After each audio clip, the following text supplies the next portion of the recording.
Eu quero dar graças a Deus neste momento pelos 30 anos de trabalhos ininterruptos do programa Opção para a Vida. É um programa que tem proclamado o Evangelho do Senhor Jesus Cristo e eu o conheço muito bem desde que começou. Graças a Deus pelo que tem sido feito e também pela vida desse servo de Deus, pastor Bosco, que tem trabalhado para que este programa a cada dia possa florescer para a glória do Senhor nosso Deus. Parabéns ao programa Opção para a Vida e graças a Deus pelos frutos que certamente iremos ver na eternidade. Que Deus continue abençoando este trabalho valioso. Deus abençoe a todos.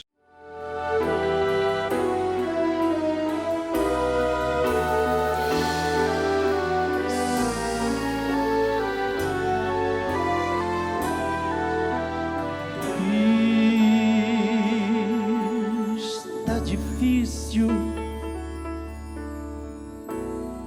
está fechado o seu caminho em toda direção. Aqui, ó, não tem jeito. Sempre alguém está dizendo: agora pra você não há solução. Mas meu Deus muda num instante a sua vida. Você crê? Quantos creem? Quantos creem? Quantos creem? Faz você mudar, derrubar muralhas. Deus é Deus, igual a Deus não há.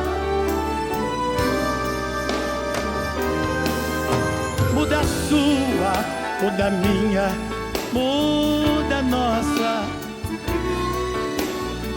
Com esse Deus tremendo não há quem possa. Se hoje Deus tomar lugar em sua vida, verá que existe solução. Deus é Deus e vai mudar tua situação.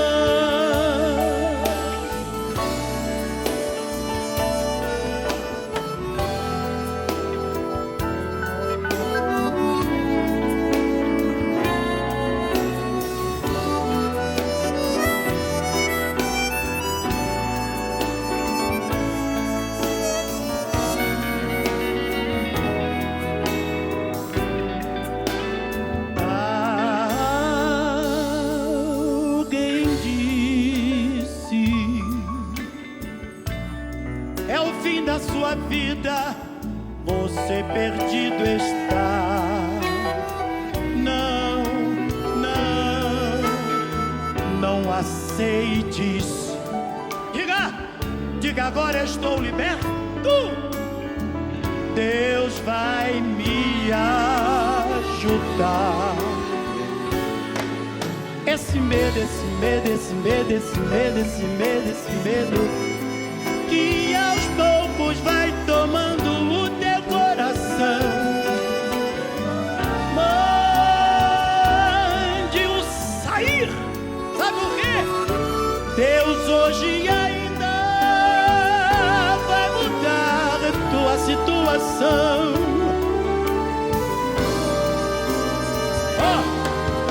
Muda a sua, muda a minha, muda a nossa. Com esse Deus tremendo, tremendo, não há quem possa. Se hoje Deus tomar lugar em sua vida, verá que existe solução. Deus é Deus e pela fé já mudou nossa a situação. Muda a sua, muda a minha, muda a nossa. E eu digo aleluia, aleluia. Com esse Deus tremendo, não há quem possa. Se hoje Deus tomar lugar em sua vida, terá que existe solução. Deus é Deus e já mudou nossa situação. Quantos creem? Quantos creem que Ele já mudou? Deus é Deus e já mudou nossa situação.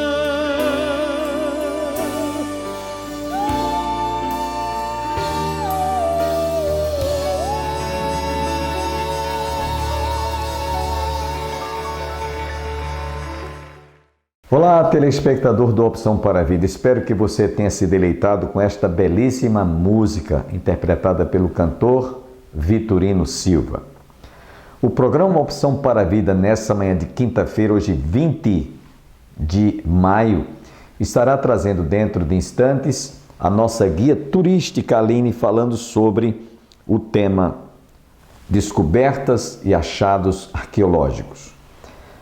Você, quando visita Israel, você tem a oportunidade de conhecer a parte de história bíblica, a parte arqueológica também é importante, e você tem a sensação de voltar aos tempos de Jesus, quando aqui esteve há mais de 2000 anos atrás. Viajar a Israel não é uma viagem turística, pelo menos nós realizamos 13 excursões e em todas elas, nós onde chegamos, temos a oportunidade de ler um texto bíblico e ali ouvirmos tanto a guia turística fazendo a sua explanação histórica e arqueológica, mas também nós temos a parte de lermos aquela passagem que fala exatamente do que aconteceu naquele lugar. Seja Mar da Galileia, seja Jericó, como nós vimos, seja Samaria, seja Belém, seja Jerusalém, seja onde quer que for. Monte Carmelo, Monte das Bem-aventuranças, Monte da Transfiguração, nós já estivemos em todos esses lugares. E a nossa guia turística, sempre quando vai, ela faz essa parte de explanação histórica, arqueológica, e nós fazemos a parte espiritual. As nossas excursões, elas não têm o caráter apenas de fazer turismo, mas é viajar ao passado vivendo no presente, como se Jesus estivesse hoje, presentemente, fisicamente. Ele está em espírito, até porque quando nós chegamos lá no túmulo, onde ele foi sepultado, nós percebemos que o túmulo está vazio. Sempre quando eu visito aquele túmulo, onde Jesus foi sepultado, eu costumo dizer: esse túmulo está vazio porque ele esvaziou o túmulo para ocupar o vazio que havia no meu e no seu coração. A menos que você ainda não abriu os olhos, como os discípulos quando iam caminhando a caminho de Emaús, Jesus já havia ressuscitado, esteve com eles e entre eles, e eles não reconheceram.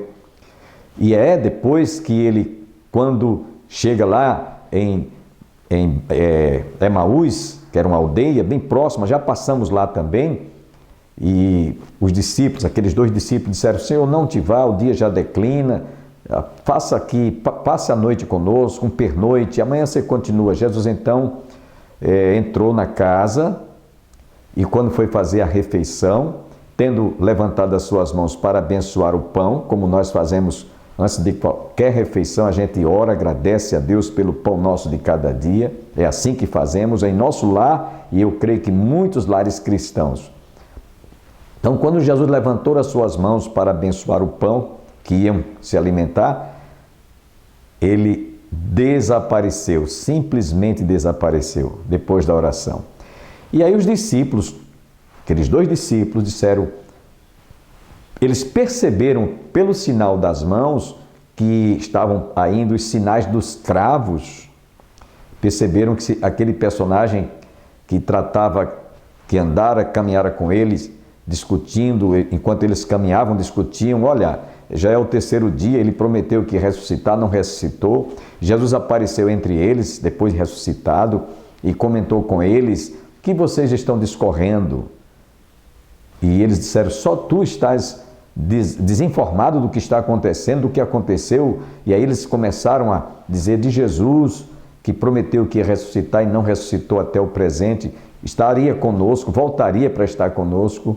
E Jesus então começou a expor as Escrituras desde o Antigo Testamento, falando sobre os profetas. E aí quando Jesus desapareceu depois de fazer aquela oração lá em Emaús, eles disseram: era por isso que quando ele nos expunha as Escrituras, nos ardia o coração. Sabe, amigos e irmãos, quando nós lemos a palavra de Deus com os olhos espirituais, com os olhos da fé, o nosso coração arde. Nós não lemos a Bíblia por ler, nós examinamos as Escrituras, porque Jesus mesmo disse: examinai as Escrituras, porque julgais haver nelas a vida eterna, e são elas mesmas que de mim testificam. Então, quando a gente lê as Escrituras, o nosso coração arde, como ardeu no coração daqueles dois discípulos a caminho de Emaús. E eu espero que você, que vai viajar agora através dessas imagens que a nossa guia turística fará nessa oportunidade, viagens conhecendo a parte arqueológica, a parte mais importante, que é quando os arqueólogos fazem escavações e descobrem muitas coisas que estão ainda para serem descobertas. Ainda hoje, nos dias atuais, os arqueólogos em Israel continuam fazendo descobertas arqueológicas. Nós, na última excursão que estivemos em Israel, conhecemos uma sinagoga dos dias de Jesus, que estava lá, esquecida, lá debaixo, enterrada, sobre o solo. E nós entramos nessa sinagoga em Gadara. Nós vamos ter a oportunidade de reprisar a nossa última excursão nesses próximos dias. Você vai ver uma sinagoga antiguíssima, que foi recentemente descoberta. Ainda hoje eles fazem descobertas arqueológicas que provam e comprovam que o que está escrito na palavra de Deus realmente aconteceu.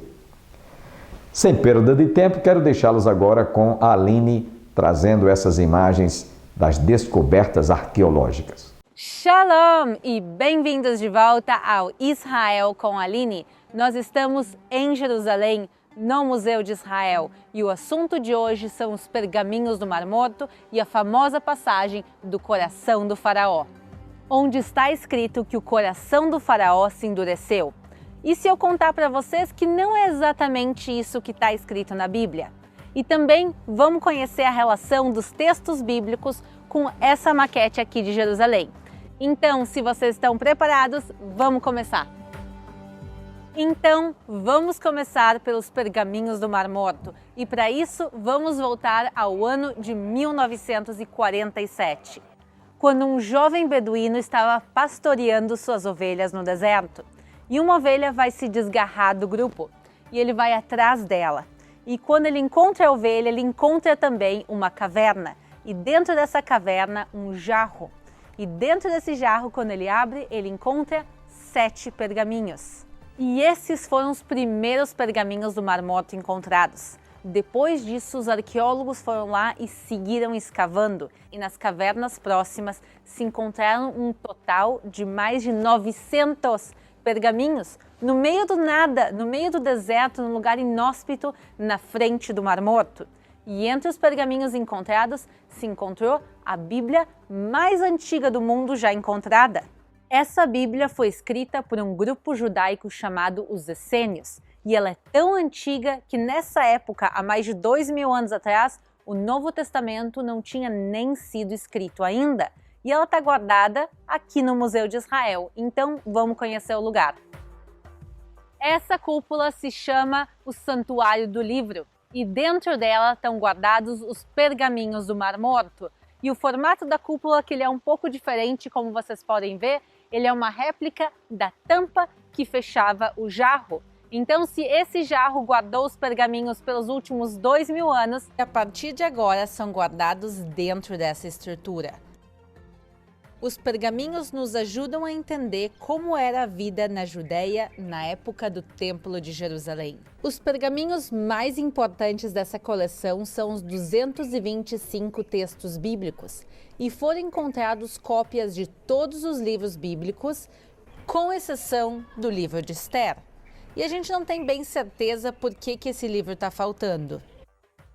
E a parte mais impressionante é quando pegaram esses pergaminhos de mais de 2000 anos e compararam com os pergaminhos que são usados nas sinagogas nos dias de hoje. Lembrando que a gente fala o mesmo idioma, o hebraico. Apesar de naquela época ser hebraico bíblico e hoje em dia ser hebraico moderno, a escrita da Bíblia é a mesma. E colocaram um livro do lado do outro e começaram a comparar. E viram que os livros são iguais. Apesar de 2000 anos terem passado, apesar dos exílios e das guerras, a Bíblia, a palavra, continua igual.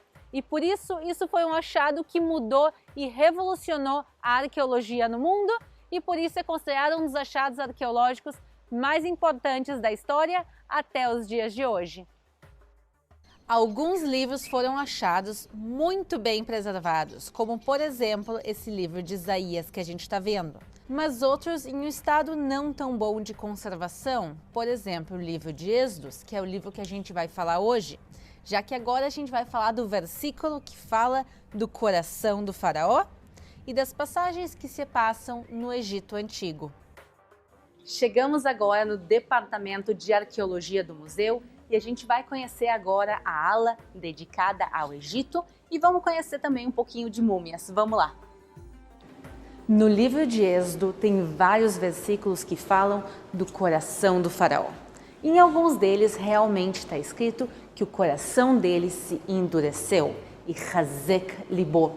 Mas em parte dos versículos está escrito Irbad libo, que o coração dele ficou pesado. Mas o que quer dizer um coração ficar pesado?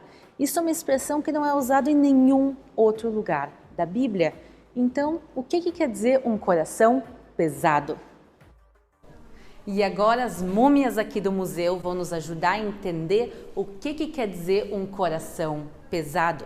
Quando um faraó morria, ele ia ser mumificado e todos os órgãos internos eram retirados, com exceção, sim, do coração.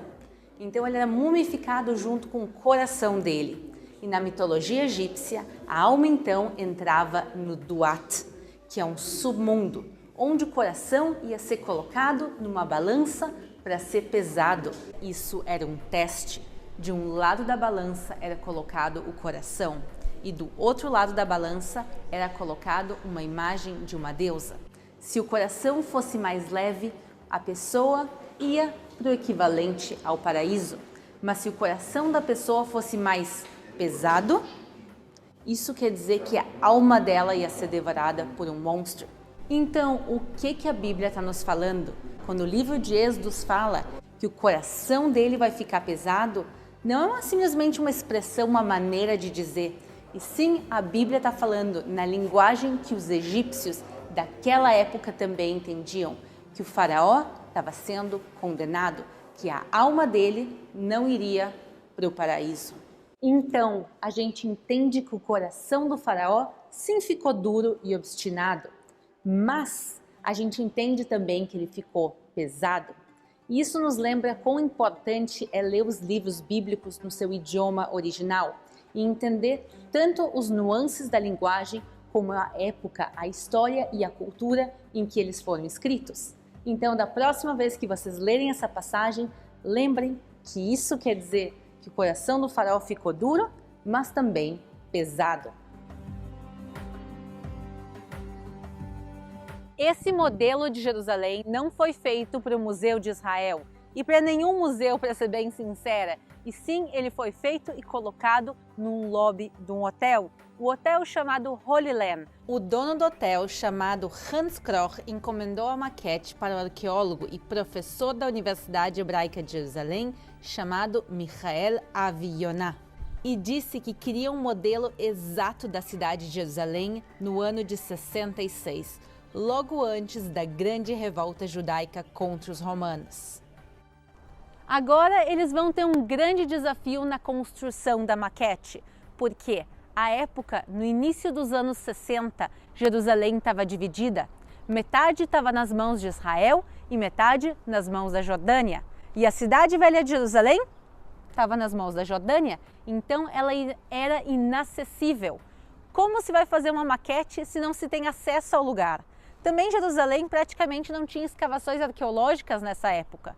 E a última pessoa que viu a cidade de 2000 anos atrás já não está viva para contar a história. Então eles vão pegar o que eles sim tinham, que são os textos, os livros bíblicos, o Antigo Testamento, o Novo Testamento, também os livros de Flávio Joséfos. E em base a esses textos, eles vão construir a maquete. E ela fica pronta em 1966, quando se faz uma grande festa de inauguração no hotel. O que eles não sabiam é que um ano depois, em 1967, iria acontecer a Guerra dos 6 Dias e Jerusalém vai ser reunificada. E assim, sobre as mãos de Israel, se começam muitas e muitas escavações arqueológicas na cidade velha de Jerusalém. E quando eles começam a escavar e encontrar, eles começam a comparar os lugares e os achados arqueológicos com o que se tinha na maquete. Por exemplo, o tanque de Siloé, que é citado no livro de João 9,7, durante a cura do cego de nascença, e que está aqui na maquete, e que foi encontrado nas escavações da cidade de Davi no ano de 2004. E sim, está no mesmo lugar que mostra aqui na maquete. E aqui também a gente vê o tanque de Betesda, a fortaleza de Antônia, que foi o lugar do julgamento de Jesus, muitos outros exemplos de lugares bíblicos. Então, isso comprova a veracidade histórica da maquete, que foi feita em base aos livros, aos textos bíblicos. Isso também mostra a veracidade da Bíblia, historicamente falando nesse caso. Um dos melhores exemplos é aqui o Templo de Jerusalém, que a gente consegue ver aqui ele na sua grandeza e beleza na maquete. E a propósito, esse é o nosso assunto do domingo que vem aqui no canal, o Templo de Jerusalém. Aqui no canal tem vídeos todas as quartas e domingos. Espero que tenham gostado do vídeo do dia de hoje. Não esqueçam de se inscrever para não perder nenhum vídeo. Também apertem o sininho. Um beijo, shalom e até a próxima!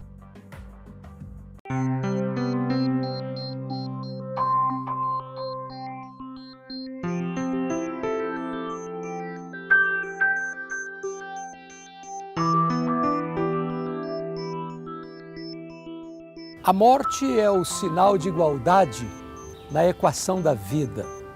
Morre o homem e a mulher, o velho e a criança, o doutor e o analfabeto, o rei e o vassalo. A grande pergunta é: para onde o homem vai depois que ele morre? Alguns dizem que morreu, acabou. Outros dizem: morreu, a pessoa passa pela desencarnação e depois se reencarna outra vez. Outros acham que morreu, a alma vai para o purgatório. Há aqueles que acham que a alma fica dormindo. O que a Bíblia diz sobre este assunto? Há só 2 destinos, ou céu ou inferno, ou bem-aventurança eterna ou condenação eterna. Para você desfrutar de uma ventura eterna, é necessário que você creia em Jesus Cristo como seu Salvador pessoal. Aquele que nele crê não morre eternamente, porque ele, Jesus, é a ressurreição e a vida. Quando você crê no Senhor Jesus, ao morrer, diz a Bíblia que o seu corpo, que foi feito do pó, volta ao pó, aguardando o glorioso dia da ressurreição. Mas o seu espírito é aperfeiçoado e imediatamente entra na glória. Para nós, à luz da Bíblia, morrer é deixar o corpo e habitar com o Senhor. Morrer é partir para estar com Cristo, o que é incomparavelmente melhor. Por isso, O apóstolo Paulo diz: para mim, o viver é Cristo e o morrer é lucro. A morte não tem a última palavra, porque Jesus matou a morte, tirando o aguilhão da morte, ressuscitando gloriosamente. E Ele é a primícia de todos que dormem. Quando você crê em Jesus, você nunca mais morre eternamente. Você passou da morte para a vida. Você recebeu a gloriosa e bendita vida eterna.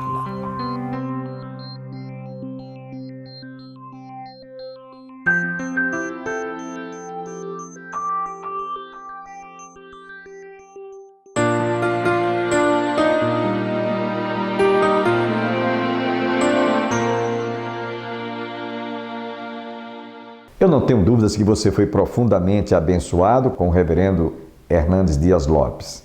Eu espero estarmos juntos no próximo programa, se Deus assim nos permitir.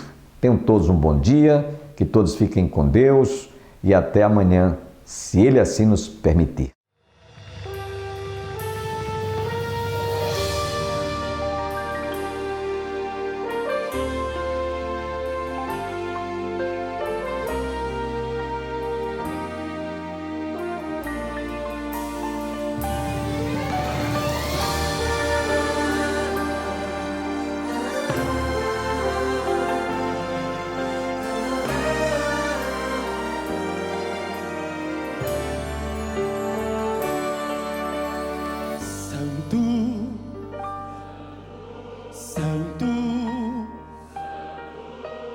Santo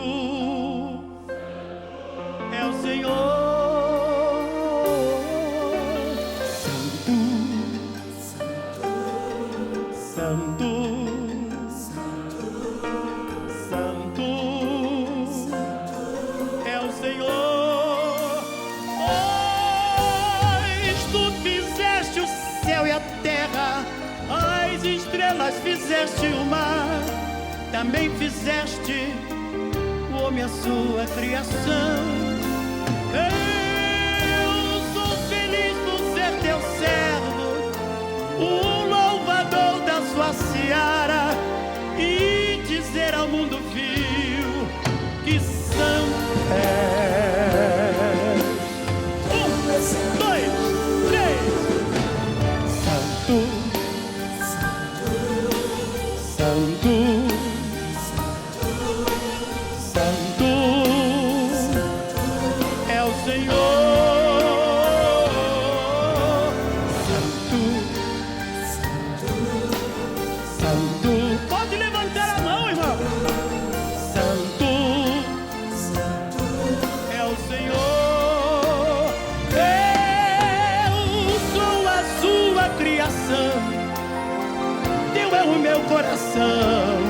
receba o louvor como cheiro suave às suas narinas.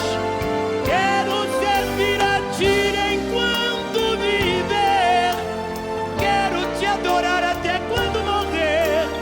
Quero dizer ao mundo que sou salvo e tu és santo, santo, santo,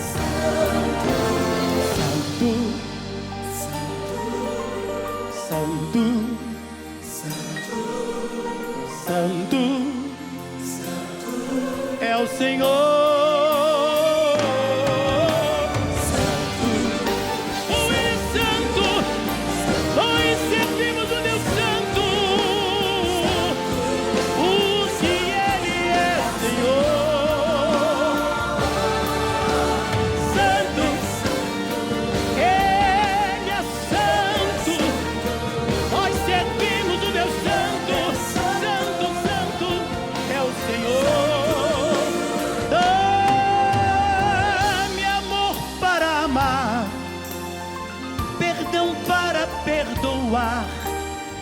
Fôlego para dizer que tu és santo. Arranca o desamor do meu coração. Quero ser simples e amar o meu irmão, e dizer ao mundo em tribulação que tu és santo.